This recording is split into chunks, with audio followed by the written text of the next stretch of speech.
Share করছি আমার আজকের দুপুরের খাবার। ফার্স্টে নিয়েছিলাম আলু আর কাঁকরোলের একটা ভাজি, তার সাথে 2টা কাঁচামরিচ। ভাজির কালারটা দেখো মাশাআল্লাহ অনেক সুন্দর হয়েছে, আর খেতেও কিন্তু ভীষণ মজা হয়েছে।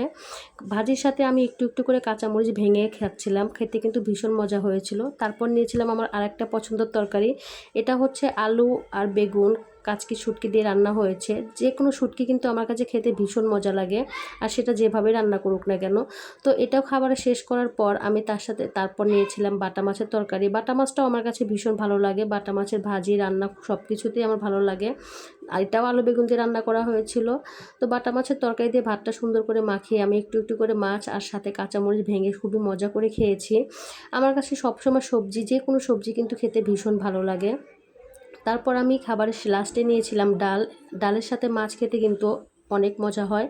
তো যাই হোক, আজকে প্রত্যেকটা খাবার আমার কাছে ভীষণ মজা লেগেছে, আর প্রত্যেকটা খাবারের কালারটা কিন্তু অনেক সুন্দর হয়েছে, তোমরা তো দেখতেই পাচ্ছ। তো আলহামদুলিল্লাহ, এগুলোই ছিল আমার আজকের দুপুরের খাবার। তো আমার খাবারের ভিডিওগুলো তোমাদের কাছে কেমন লাগে অবশ্যই জানাবা। আল্লাহ হাফেজ।